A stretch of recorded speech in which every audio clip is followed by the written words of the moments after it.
Group B is back with a brand new member as well. Wildcard number 2 comes to us courtesy of the Crab. Let's talk the Masked Singer.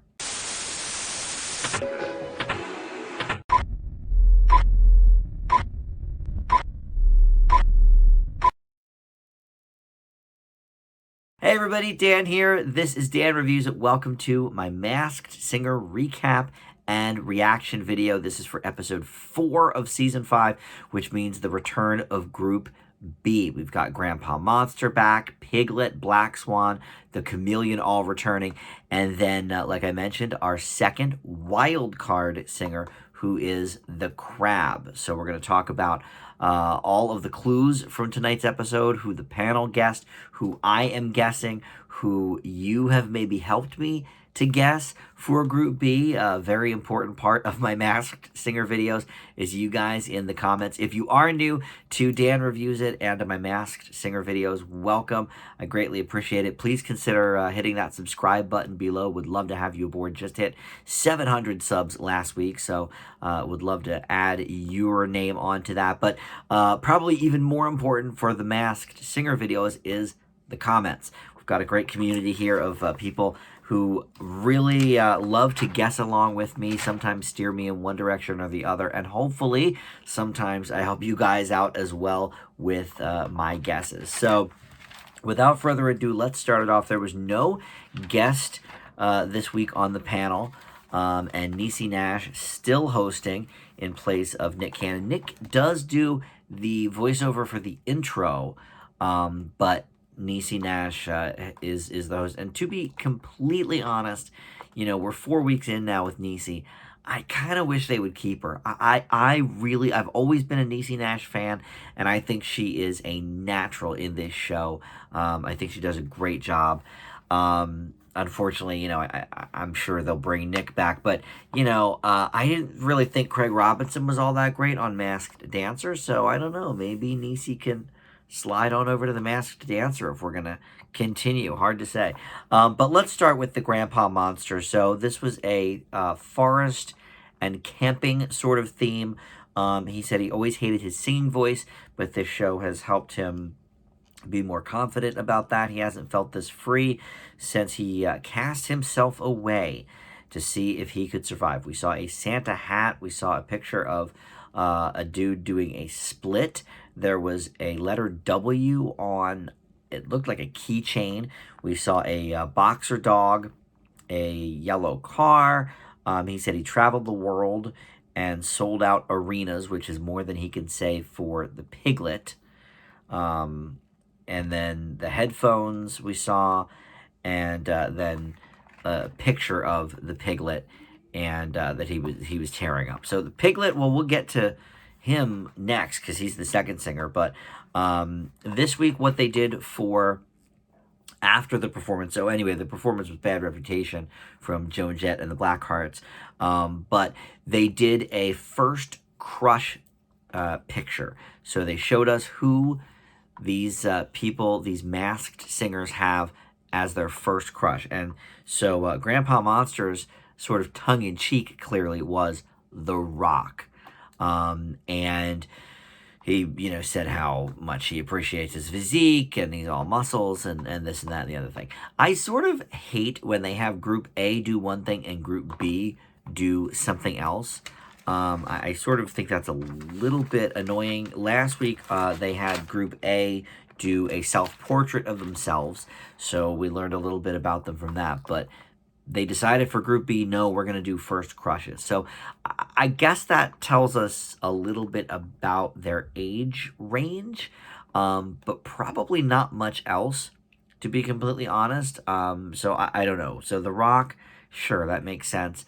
The panel's guesses include Kevin Hart, because, of course, with the Rock connection, that's what Ken was thinking. Jack Black as well, and Jake Paul from Nicole. Now, that is who I thought it was last week from the clues, Jake Paul.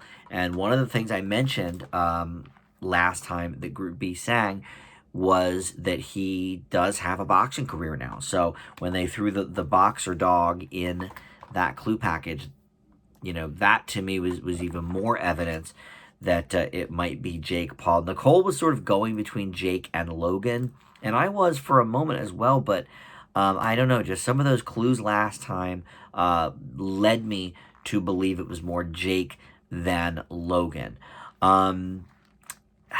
And Grandpa Monster is who gets voted off at the end. But you know what? Since it's the very first one, I think we'll wait to see who's under that mask. And I'll do my reaction at the end of everything. Because I don't know. I don't want to do it for the first singer. That's kind of a bummer. But let's keep moving then, and we'll come back to him. So Piglet was next. And it was Andy Grammer's Good to Be Alive was the song he sang. But before that, we saw a locker room theme in the clue package. He was holding a football. He was doing some kind of kicks. And then there was a whiteboard that said, don't be a ball hog, because he's a piglet. That makes sense. But the numbers there, 3528, rushing interference or rushing inches. It said rushing IN period. I don't know football. I know what rushing is. But anyway, we saw a knight, like a knight in shining armor kind of thing. We saw a scoreboard then with the time being 50 minutes and 10 seconds. So 5010 we saw. The score was 11-11 on the scoreboard, and 3 balls, like balls and strikes. And he was doing sort of a Friday Night Lights bit, so he said it was Friday night all over again. And his first crush was Meg Ryan. So some of the guesses from the panel include J.C. Chazé from Ken, although he kept calling him J.C. Chazez, but I don't think that's, I think it's J.C. Chazé. Austin Mahone was mentioned by Nicole. I don't know too much about him, but maybe that could apply. Jordan Knight was talked about as well from both Robin and Jenny. Jenny thought it might be John Knight, also from New Kids on the Block. Look, vocally, it's Nick Lachey. I mean, I don't know how any of these football clues match up. I was trying to add these numbers together, or see if it made some kind of reference to 98 Degrees hits, or Nick Lachey solo hits, or something. I just can't figure it out. I added up all the numbers on the scoreboard. I thought maybe it would add up to 98 or something, but it doesn't. It adds up to 85. So I have no idea anything else other than the voice. And some of the clues last week certainly led me to think that. But I'm still sticking with Nick Lachey on the Piglet. I am surprised that nobody on the panel has even circled that at all, because vocally it just to me seems so obvious. But okay, we'll leave it there. I mean, that's one of the ones I am pretty confident about from this season. So let's move to the Black Swan here, number 3. So she said she was nervous last week. This whole clue package had sort of it started in a study, and she was sort of writing a letter to this person who gave her life. I don't know if that means literally gave her life. It's her mother, or if, this person just was a big, influence on her or whatever. So she was kind of writing them a thank you note. We saw a nickel and a penny on the desk there. She said it was very hard for the person who gave her life. Their heart was breaking, so she had to let them go. But then they got back together, and we see them climbing on a mountain. And she sang In My Blood by Shawn Mendes. Love that song. And her first crush was the R&B singer D'Angelo. Now, you guys in the comments after Group B first performed were really, really on the Jojo train, thinking that some of the clues were leading us to believe it could be Jojo. And honestly, I don't really know much about Jojo's life other than, a couple of her hit songs. I know she was in the movie RV, but other than that, I don't really know too much about her. But vocally, I can see it. I hadn't thought of her at all. I forget, what did I say? Oh, I thought Leona Lewis, because that's what Nicole or somebody said, and I was like, yep, sounds good to me, because I have no idea. But you guys, a lot of you in the comments were like, nope, it's Jojo, da-da-da-da-da. So listening to the voice, I do think it's probably Jojo, but I can't really connect many of these clues. I was looking at her discography and seeing if there's anything with, 5 and 1 would be 6 cents. I mean, her second album came out in 2006. So there's that, and I think it was called High Road, I think, which could, be a reference to the clue package here where they're climbing the mountain at the end of the road. But I don't know. I kind of think that's a stretch, honestly. But, yeah, all I can say is vocally, I agree. It does sound like JoJo, so I'll go with you guys on that and say that it is JoJo. After that, we had the Chameleon. There was a painter-type theme here. He said his whole life has been about what makes him unique. We saw a big block of cheese. It looked like maybe Swiss cheese because of the holes. We saw a graduation cap. We saw a cab with some peaches on it, like Georgia peaches. He said it was hard to witness his friend getting bullied, someone he was inseparable with. We saw also the word bonjour on a big white poster board or whatever, as he was talking about this. And then he continued on about the friend, saying the friend was taken from him. And so, obviously some sadness there. He sang 21 Questions by good old 50 Cent and Snoop Dogg. And then his first crush was Salma Hayek. Well, it's not a bad choice at all, right? So I was not sure what to think. First time Group B sang, I thought maybe Nick Cannon, because Nicole, I seem to be really on the same page with Nicole. Nicole's guesses usually are pretty solid.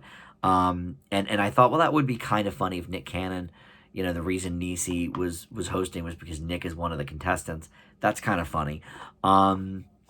But a few of you had said Wiz Khalifa in the comments last time, and at first I really wasn't sure at all, other than the Pittsburgh clue, because there was a Beware of Pitt last time, and I had said something about Pittsburgh on the video, but other than that, I didn't really think of Wiz Khalifa. He is from Pittsburgh though, so that lines up. But I had asked for a couple of suggestions in the comments about, okay, well, what else are these clues pointing to? We had some Fast and Furious clues and all that stuff. So I was pretty much set with Wiz Khalifa anyway, which your comments certainly led me in that direction. But this week I'm even more convinced because I know that he had a very close transgendered friend that died several years ago. I want to say 2017 or 2018, so it's been a couple of years. But obviously, if you're trans in this world, you can certainly be bullied, so that could be part of that. I agree with you guys. I think it's Wiz Khalifa for the Chameleon. So oh, I didn't even say, you know what? I didn't even say the panel's clues or guesses this time. They did not say Wiz Khalifa. They said they're still on some sports people. Dwayne Wade was mentioned. Iman Shumpert or something. I don't know who that is. I think Robin said that. And then 2 Chainz was mentioned as well. So finally, at least we're on the rapper train here. 2 Chainz, yeah, I can see it. Maybe some of the clues match up, but I really think that this is Wiz Khalifa. I'm with you guys. So finally, we had our second wild card in the Crab, and we don't know obviously anything about him from before, but he talked about all my life I dreamed of being a star, and I was very blessed, and that it came true in a flash. But with every blessing, tragedy seems to follow him and his family, he said.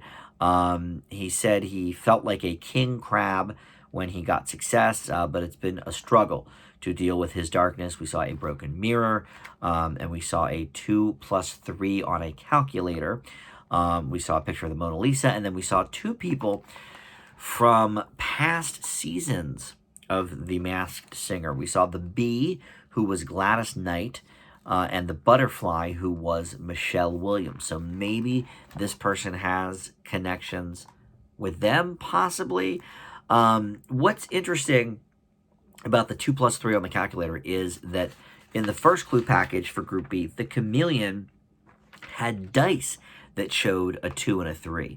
So, you know, look, numbers can mean anything on the show, but I do think it's interesting that we had, you know, not just the number 5, but they specifically, both of these things had 2+3 as part of their first clue package. I thought that was interesting.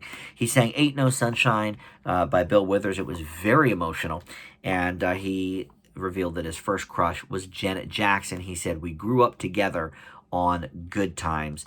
And Jenny sort of picked up on what I thought, which is that this is not somebody actually on Good Times, but, you know, somebody maybe about the same age as Janet Jackson, sort of watched her rise to fame and that sort of thing. So Ken first said maybe it was Lenny Kravitz from the clue package, but then after the song, he sort of changed his mind and said it might be Bobby Brown. And then Robin sort of went a step further with the New Edition theme and said Johnny Gill. So, look, I looked up both of these guys' singles and albums and stuff, and I can't figure anything out with 2+3. I was trying to think, okay, well, if these guys both came from New Edition, maybe New Edition had like 2 #1 hits or something, and then solo they had 3 #1 hits, you know, whatever it is. Bobby Brown has had 3 #1 hits on the R&B chart. He's only had 1 on the pop chart, which is my prerogative. He's had a lot of number 2s and number 3s, but #1, you know, only my prerogative. So Johnny Gill has had a couple of #1s as well on the R&B charts, but New Edition, I can't figure out anything with 2 for them. First of all, there were 5 people in the band, so it's not that. So I don't know. But here's my thought on it. I don't hate the Bobby Brown guess. Believe it or not, Ken might be onto something here. Obviously, there's been a lot of tragedy in Bobby's life between, you know, his wife, Whitney Houston, dying. She drowned in a bathtub. And then his daughter with Whitney, Bobby Christina, also died the same way, drowned in a bathtub about a year later or something like that. So, okay, obviously tragedy, you know, follows him. But here's the thing that stuck out to me for Bobby Brown when he said he felt like a king crab. Well, Bobby's very first album is called King. It was a King of Stage or something like that. But I think it's King of Stage. But King is in the name of his first album before Don't Be Cruel came out. So I don't know. I was definitely more confident last week with the wild card, thinking it was Mark McGrath. But I think this might be Bobby Brown. I'm gonna go with that as my guess. I hate to agree with Ken, but I truly think he's onto something there with that one. So, all right, let's go back to the Grandpa Monster. We're going to do my reaction here as they do the unmasking, but let's go over the panel's first impression guesses and who they have guessed then for tonight. So Robin's initial guess was Johnny Manziel, which he mentioned on the show. I don't know who that is, but it's some sports guy, I guess, and he is sticking with that guess. Jenny, her first guess was Morgan Freeman, which is obviously ridiculous. And she has changed her guess to The Miz, which is somebody she also mentioned that first week. Ken thought it might be Emmett Smith originally, but he changed to Kevin Hart. And Nicole thought maybe Cam Newton, and she changed to Jake Paul, which she said earlier in the episode. I think this is Jake Paul. I said this from week 1. I've repeated it every week since when we've gone over Group B. Well, I guess there was only 1 week, right, between the last time and now. So, but last week I committed to that Jake Paul guess. I really think it is Jake Paul. So we're going to go to the videotape here. I tried to advance it enough so that they really are about to take off the head. I hate it when they do the take it off bit for like 2 minutes and you have to hear it. So we're getting close here. All right, so I'm not sure if I even would know what Jake Paul looks like, so they'll have to tell me here. All right, come on now. I thought I put it enough ahead. All right, here we go. Oh, it's Logan Paul. Oh, it's Logan. Oh, it's Logan Paul. I really thought it was Jake. I mean, look, I know more about Logan, but I thought it was Jake because of the boxing stuff.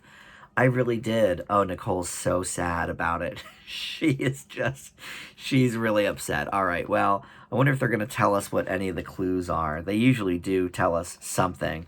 I guess they're kind of talking right now, so whatever. But the 6 in Grandpa Monsters clue package is a clue to the social media platform Vine, where Logan rose to fame making 6-second videos. Okay, that would make sense. The 97, though, I thought was for Jake Paul, and his birth year is 1997. So that's what I thought about that. Oh, man, it's Logan Paul. I was so close. All right, let me see actually what they're saying here so we can talk about this. Oh, goodness. Ah. Yeah. He's so sad that she thought it was Jake. All right. The boxing clues, though. I really thought it was. Yeah, troublemaking. Because he's reformed, but his brother's not. Oh, classic. Okay. Man. I can't believe it. All right, well, that is a bummer. They're not saying anything interesting. All right. But that is upsetting because I was proud of that Jake Paul guess because I don't know anything about Jake Paul, really. I know Logan Paul about, like, the Suicide Forest thing and that whole controversy. The boxer dog hints to Logan's boxing career. Oh, so Logan's a boxer, too? They're both boxers? An upcoming fight with whoever it said. All right, well, I didn't know he was a boxer, too. I just knew Jake was. But, all right, well, that stunned me. So I guess I'm only, 2 for 4 now. I got Caitlyn Jenner, certainly, and last week I got Danny Trejo, but I did not get this one. I really thought it was Jake. I'm a little bummed out about that. But you know what? We soldier on. Next week is, I guess, Group A again, and then another wild card. So we have, I think there's 6 wild cards total. So we'll have a 3rd wild card next week, plus the 4 remaining, well, the 3 originals, and then the Orca, then the new one. I guess that'll be next week. But all right, well, I'm leaving on a down note because I'm real bummed. I was so close. Ugh, I don't even really know those guys, so to even get that far was impressive. But darn, Logan. All right, well, that's it. Thanks for watching, and I'll see you back here next time for another Masked Singer recap. Bye.